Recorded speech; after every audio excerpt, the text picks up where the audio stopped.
தாவேகாவினுடைய கரூர் வழக்கை சிபிஐக்கு மாற்றி இருக்கிறது உச்சநீதிமன்றம். இது போக இந்த சிபிஐ இந்த விசாரணையை கண்காணிப்பதற்காக ஒரு குழுவையும் அமைச்சிருக்குது ஓய்வு பெற்ற நீதிபதி தலைமையில். 2 மூணாவதாக தாவேகா மீதான இந்த வழக்கை உயர்நீதிமன்ற நீதிபதி கடுமையாக பேசியிருந்தார். இந்த வழக்கை கிரிமினல் வழக்காக எடுத்தது ஏன் அப்படின்ற கேள்வியும் கேட்டிருக்கிறாங்க. 4வதாக இந்த வழக்கு போட்டிருந்தாங்கல்ல சிபிஐக்கு மாற்றணும் அப்படின்னு, இந்த வழக்கை நாங்கள் போடவே இல்லை அப்படின்னு சொல்லிட்டு பாதிக்கப்பட்டவங்க தரப்புல 2 பேர் கடிதத்தை உச்சநீதிமன்றத்துக்கு கொடுத்துருக்குறாங்க. இதெல்லாம் குறித்து தான் விரிவாக இந்த வீடியோவில் நம்ம பேச போகிறோம். அன்பான உறவுகளுக்கு நான் அபூபக்கர். முதலாவதாக இந்த வழக்கை சிபிஐக்கு மாற்றிருக்கிறாங்க. இந்த வழக்கு கடந்து வந்த பாதை அப்படின்னு பார்த்துட்டோம்னா, கரூர் சம்பவம் நடக்குது. அதுக்கு சம்மந்தப்பட்ட அந்த காவல்துறை, கரூருடைய டவுன் காவல்துறை என்ன பண்ணுறாங்கன்னா, அந்த வழக்குக்கு வழக்காக பதிவு பண்ணுறாங்க. எஃப்ஐஆரில் புஷி ஆனந்த, கரூருடைய மாவட்ட செயலாளர் சிடிஆர் நிர்மல்குமாரை, இந்த 3 பேரையும் அக்யூஸ்டாக சேர்க்குறாங்க. அந்த நபர்கள் எல்லாம் இன்றைக்கு தலைமறைவாக இருக்கிறாங்க.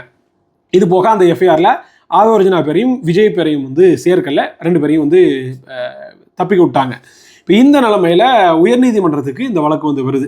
வர்றப்ப எஸ்ஓபி தனிப்பட்ட நபர் ஒருத்தர் என்ன பண்ணுறாரு அப்படின்னா, ஸ்டாண்டிங் ஆப்ரேஷன் ப்ரொசீஜர் அமைக்கணும், அதாவது ஒரு கூட்டத்தை எப்படியெல்லாம் நடத்தணும் அப்படின்றதுக்கான வரையறைகளை உண்டு செய்யணும் அப்படின்னு சொல்லிட்டு ஒரு பொதுநல வழக்கு போடுறாரு. அந்த பொதுநல வழக்கில் தான் உயர்நீதிமன்றம் என்ன பண்ணுது அப்படின்னா, இந்த தனிப்படை இது அமைக்குது, அதாவது ஸ்பெஷல் இன்வெஸ்டிகேஷன் டீம் அமைக்கிறாங்க.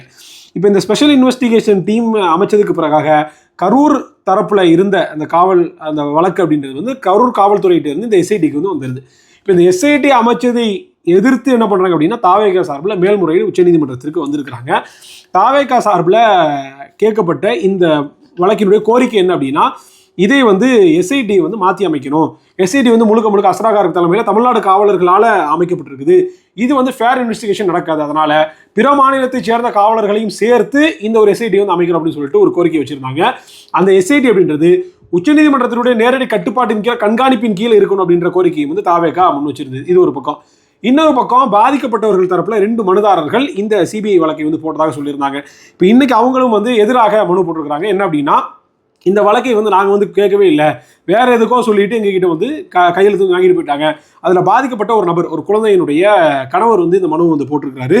அந்த நபர் என்ன, அந்த நபர் மனைவி என்ன சொல்லியிருக்காங்க அப்படின்னா, 4 ஆண்டுகளுக்கு முன்பாகவே நான் அவர்கிட்ட பிரிஞ்சு வந்துட்டேன், இதற்கான அவர் என்னை கைவிட்டுட்டு போயிட்டாருன்றத அபேண்டன் சர்டிஃபிகேட்டையும் நான் தமிழ்நாடு அரசாங்கத்துக்கிட்ட வாங்கி வச்சிருக்கிறேன்.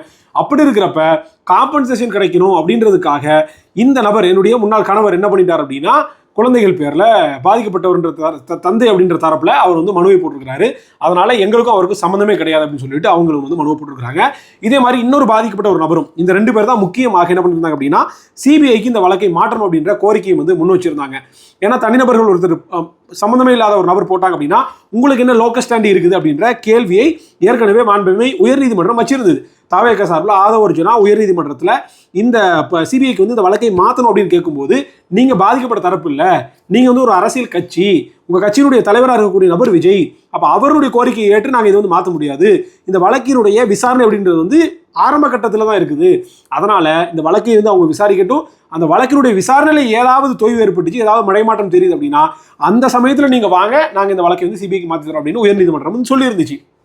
இப்போ இதற்கு பிறகாகத்தான் என்ன கள்ள வேலையை பார்த்துருக்காங்க அப்படின்னா, 2 பேரை பாதிக்கப்பட்டவராக பிடிச்சிட்டு அவர்கள் தரப்புல, அதாவது இந்த கைவிடப்பட்ட அந்த கணவனை பிடிச்சிட்டு இன்னொரு நபரையும் பிடிச்சிட்டு இவர்கள் பாதிக்கப்பட்டிருக்கிறாங்க, இவங்களுக்கு லோக்கல் ஸ்டாண்டி இருக்குது, அதனால நீங்க சிபிஐக்கு விசாரணைக்கு கொடுங்க அப்படின்னு சொல்லிட்டு என்ன பண்ணிருக்காங்கன்னா, உச்சநீதிமன்றத்தில் ஒரு மனு போட்டுருக்காங்க. அப்போ தெளிவாக தெரியுது, இதுக்கு பின்னாடி தாவேகா ஒரு அந்தர்பல்ட்டி வேலையை செஞ்சிருக்குது. இதாச்சுதா. இது போக பாஜகவின் தரப்புல ஏற்கனவே உமா ஆனந்தன், அதாவது இந்த கவுன்சிலர் இருக்காங்கல்ல, சென்னை கவுன்சிலர் இருக்க மயிலாப்பூர் அது கவுன்சிலர் இருக்காங்க, அவங்க தரப்புல மனு போடப்பட்டதாக ஒரு செய்தி லைவ்லால அஃபிஷியலாக வந்துச்சு. அதை எடுத்து நம்ம பகிர்ந்துருந்தோம். இது போக என்ன ஆச்சுன்னா, அவங்க மனு போடலை அப்படின்னு சொல்லிட்டு ஒரு கருத்துக்கள் சொல்றாங்க. ஆமா, உண்மையில அவங்க மனு போடலை.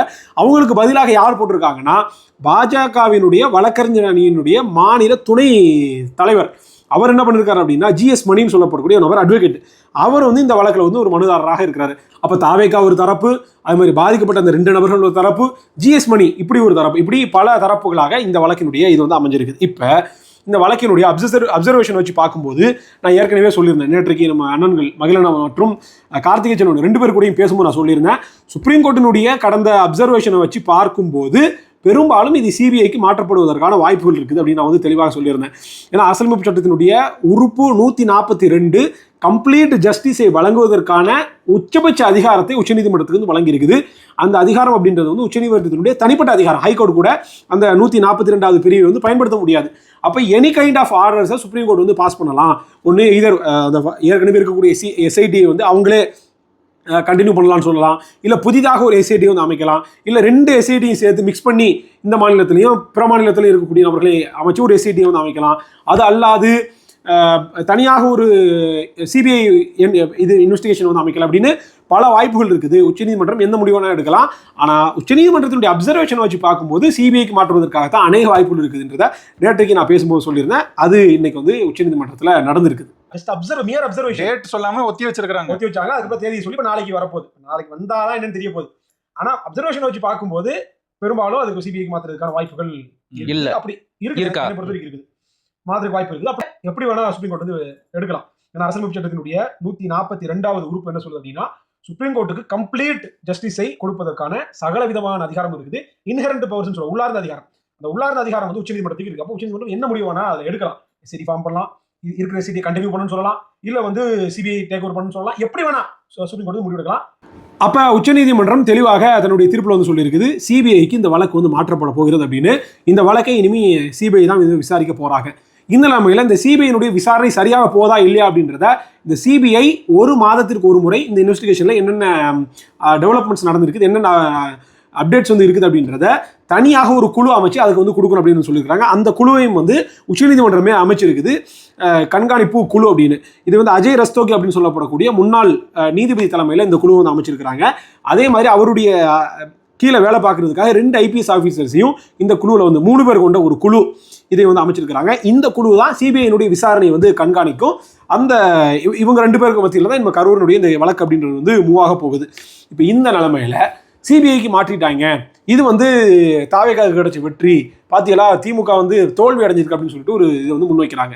இப்போ உண்மையிலேயே திமுகவுடைய பிடி விலகி இருக்குது இந்த வழக்கில் அப்படின்றது வந்து நம்ம ஏற்கனவே எதிர்பார்த்த ஒன்று தான், விலகி இருக்குது உண்மையிலே. ஏன்னா திமுக சார்பில், அதாவது தமிழ்நாடு அரசாங்கத்தின் சார்பில் ஆஜரான வில்சன் வந்து இந்த ஓப்பன் கோர்ட்லேயே இந்த ஆர்குமெண்ட்டை முழுசாக பார்த்தேன். கிட்டத்தட்ட ஒரு 14-15 நிமிஷம் உள்ள ஆர்குமெண்ட்டு. அந்த ஆர்குமெண்ட்டில் வில்சன் வந்து ஓப்பன் கோர்ட்டில் வச்சார், இந்த சிபிஐக்கு மாற்றக்கூடிய இந்த மனுதாரர்கள் வந்து அவர்கள் வந்து மனு போடலை, அவர்களுக்கு பதிலாக வேற நபர்கள் வந்து மனு போட்டிருக்காங்க, அவர்கள் உண்மையிலேயே பாதிக்கப்பட்ட தரப்பு கிடையாது அப்படின்னு சொல்லிட்டு ஒரு வாதத்தை வந்து முன் வச்சாரு. ஆனால் அந்த வாதத்தை நாங்கள் வந்து பின்னாடி கன்சிடர் பண்ணுறோம், நீங்கள் தனியாக வந்து ஒரு மனு போடுங்க அப்படின்னு சொல்லிட்டு சொல்லியிருக்கிறாங்க. ஆனால் எனிஹவ் சிபிஐக்கு வந்து அலோவ் பண்ணிட்டாங்க. இப்போ தமிழ்நாடு அரசு ஏன் இதை வந்து முன் வச்சாங்க அப்படின்னா, இந்த வழக்கு தமிழ்நாடு காவல்துறை கிட்ட அது தமிழ்நாடு போலீஸ் கிட்டேயோ இல்லை ஸ்பெஷல் இன்வெஸ்டிகேஷன் டீம் கிட்டேயோ இவங்க கிட்ட இருக்கிற வரைக்கும் தான் தமிழ்நாடு காவல்துறை கட்டுப்பாட்டில், குறிப்பாக தமிழ்நாடு அரசின் கட்டுப்பாட்டில், வெளிப்படையாக சொல்லணும்னா திமுக கட்டுப்பாட்டில் இந்த வழக்கு இருக்கும். இந்த வழக்கு சிபிஐக்கு மாறிடுச்சு அப்படின்னா அந்த இது யாருக்கு போயிடும் அப்படின்னா மத்திய அரசுக்கு, அமித்ஷா மோடி கட்டுப்பாட்டுக்கு, பாஜக கட்டுப்பாட்டுக்கு போயிடும்.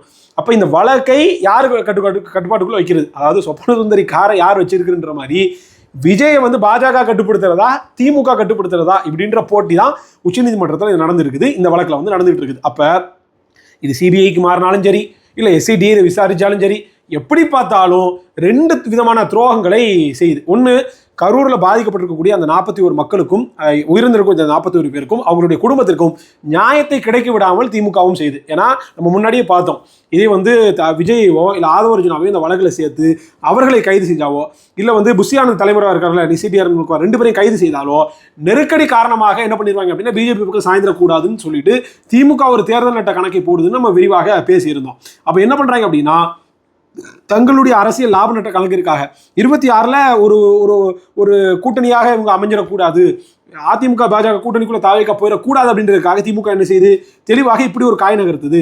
இது 41 அந்த உயிர்களுக்கு செய்யக்கூடிய பச்சை துரோகம், பிண அரசியலை திமுக செய்யுது அப்படின்னு நம்மளுடைய குற்றச்சாட்டுகளை முன் வச்சிருந்தோம். இப்போ திமுக அதை செய்தா, அதே மாதிரி 2வதாக பாஜக இப்போ என்ன செய்யுது அப்படின்னா, வழக்கு திமுக கிட்ட இருந்தோன்னா பாஜகனுடைய பிடி இல்லை. இப்போ இந்த வழக்கை எஸ்ஐடி விசாரிச்சாலோ தமிழ்நாடு காவல்துறை விசாரிச்சாலோ பிஜேபிக்கு எந்த ரோலும் இல்லை. ஏன்னா பிஜேபி வந்து காவல்துறை வந்து கட்டுப்படுத்த முடியாது, தமிழ்நாடு அரசு கட்டுப்பாட்டுக்கு கீழே இருக்கக்கூடியது தான் காவல்துறை. அப்போ பிஜேபி கட்டுப்பாட்டுக்குள்ள எது வரும் அப்படின்னா சிபிஐ தான் பிஜேபி கட்டுப்பாட்டுக்குள்ள வரும், அது மத்திய அரசு கட்டுப்பாடு. அப்போ அந்த வழக்கு தமிழ்நாடு காவல்துறை கிட்ட இருந்து எஸ்ஐடி கிட்ட இருந்து சிபிஐக்கு மாறியே ஆகணும். அப்போ சிபிஐக்கு மாறினாதான் பிஜேபியினுடைய பிடி வரும். இப்போ சிபிஐக்கு மாறிடுச்சுல்ல, இப்போ தமிழ்நாடு அரசுக்கு ரோல் இல்லாமல் போயிடுச்சு. அப்போ யார் கட்டுப்படுத்துறது தாவேக்காவை அப்படின்னு இவங்களுடைய பொலிட்டிக்கல் கேமுக்காக, பொலிட்டிக்கல் இந்த பல பெனிஃபிட்டுக்காக என்ன பண்ணுறாங்க அப்படின்னா இந்த கரூர் வழக்கை வந்து ஒரு பகடைக்காயாக மாறி மாறி ரெண்டு பக்கம் மற்றவத்துக்கு ரெண்டு பக்கம் அடி விழுற மாதிரி அடி விழுந்துட்டு இருக்கு. இப்போ எனிஹோ இதை வந்து சிபிஐக்கு மாறினதுனால ஜஸ்டிஸ் ப்ரிவைல்ஸ், விதியுடன் மோது விஜயுடன் மோதாது இப்படின்லாம் வந்து வசனம் பேசிக்கிட்டு இந்த தாவேக்காவினுடைய தற்கொலை கும்பல் என்ன பண்ணுறாங்க அப்படின்னா ஃபயர் விட்டுக்கிட்டு இருக்கிறானுங்க. இனிமேதாண்டா உண்மையிலேயே உங்களுக்கு பஞ்சாயத்து.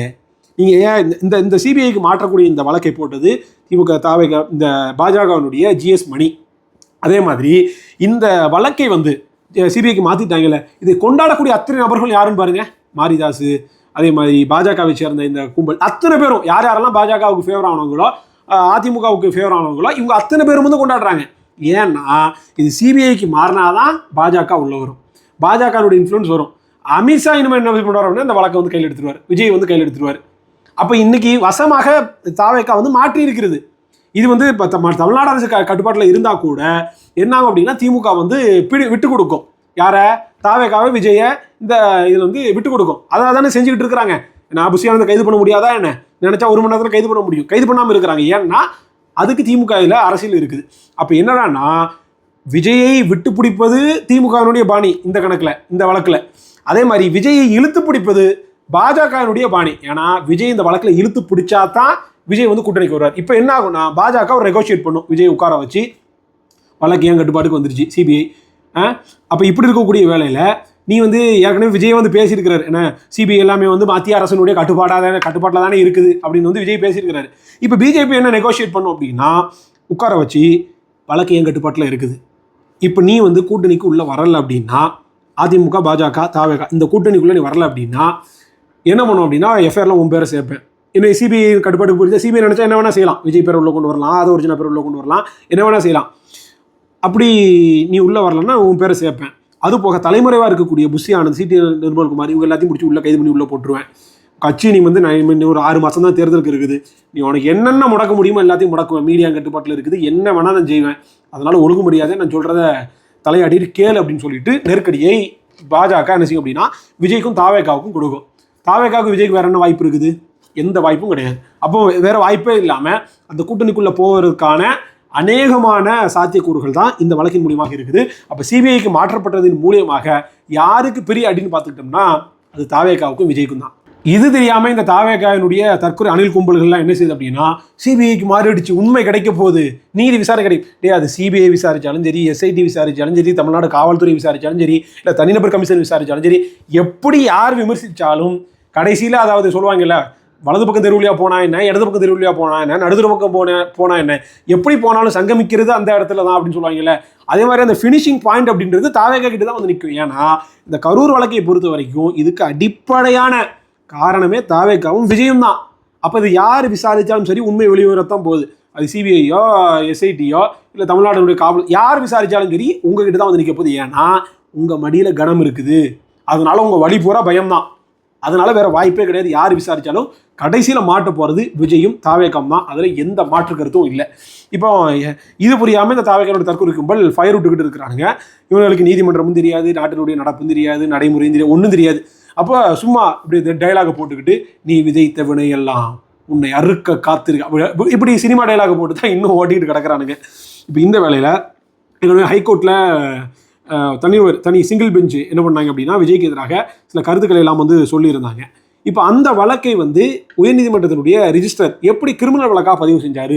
ஏன்னா போட்டது வந்து பொதுநல வழக்கு. தினேஷ்னு சொல்லப்படக்கூடிய ஒரு நபர் என்ன பண்ணுறாரு அப்படின்னா பொதுநல வழக்கு போட்டு தான் எஸ்ஓபி ஸ்டாண்டர்ட் ஆப்ரேட்டிங் ப்ரொசீஜர்ஸ் வந்து கேட்குறாரு. அப்போ இந்த பொதுநல வழக்கை நீங்கள் பொதுநல வழக்காக தானே பதிவு செஞ்சுருக்கணும், கிரிமினல் ரிட்டாக நீங்கள் எப்படி பதிவு செஞ்சீங்க அப்படின்ற கேள்வி வந்து முன் வச்சிருக்காங்க.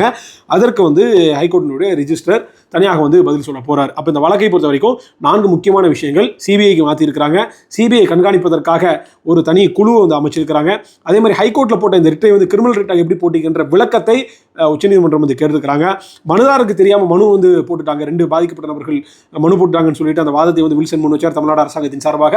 இந்த இதையும் வந்து நாங்கள் கருத்தில் கொள்கிறோம், எனிஹவ் இதை வந்து சிபிஐக்கு மாத்திரம் அப்படின்னு சொல்லியிருக்கிறாங்க. இதுதான் இந்த வழக்கில் 4 முக்கியமான செய்திகள் இன்னைக்கு வந்து நடந்துச்சு. ஓப்பன் கோர்ட் ஆர்குமெண்ட்னால பார்க்க முடிஞ்சுது.